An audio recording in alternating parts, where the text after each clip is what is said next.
Hello guys, good morning. তো সকাল সকাল উঠে গেছি, ফ্রেশ হওয়ার পরে মুখটা খুব টান টান ধরছিল। তো এই খালি বাক্সা থেকে ভ্যাসলিনটা নিয়ে একটু মুখে লাগাচ্ছিলাম।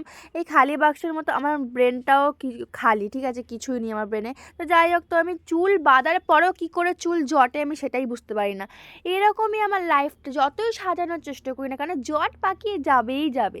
তো ছাড়ো। তো সকাল সকাল আমার খুবই আজকে খুব মাংস খেতে ইচ্ছা করছিল, আর আমাদের সকাল সকাল রান্না হয়ে যায়, এই জন্য মা বলছিল আমি পারবো না করতে, তুই তোরটা করে নে।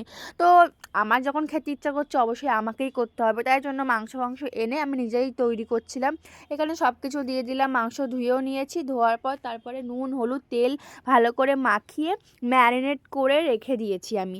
আর মাংস কেনার আগে আমি পেঁয়াজ আলু আদা রসুন যাবতীয় সব কিছু কেটে ধুয়ে রেখে দিয়ে গেছিলাম, কারণ আমার সবথেকে বিরক্তকর লাগে আদা রসুন বাটতে, আদা রসুন ছাড়াতে। আর তারপরে ভাতটাও বসিয়ে দিয়েছিলাম, ভাতটা হাফ হয়ে গেছে, ফুটে গেছে, তোমরা দেখতেই পেলে। তো এখানে আমি তেলটা ঢেলে দিলাম। আমার সবথেকে ভয় লাগে এই তেল ঢালার পর যে ছিটছিট করে না, ছিটকায় না, আমার সত্যি অনেক ভয় করে।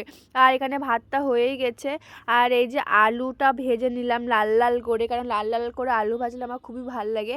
আর এখানে আমি পেঁয়াজ এই আদা রসুন পেস্ট করে শিলনোড়ায় বাটি আমি, ঠিক আছে, আমি অনেক কাজ করি, শিলনোড়ায় না বাটলে আমার ভালো লাগে না কোনো জিনিস খেতে।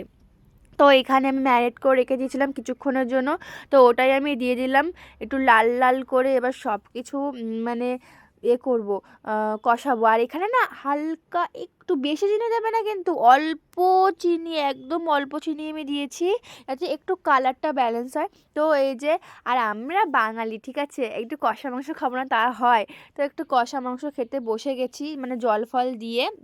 আর সত্যি বলছি, আমি এত সুন্দর রান্না করি, সত্যি কথা সত্যি, পুরো চুমু চুমু। আর মাংসটা তোমরা নিজেই দেখো কতটা সুন্দর সিদ্ধ হয়েছে। তো রান্না রান্না হয়ে গেছে, এবার আমি ভাত নিয়ে নিলাম, তোমরা দেখতেই পাচ্ছ কালারটা।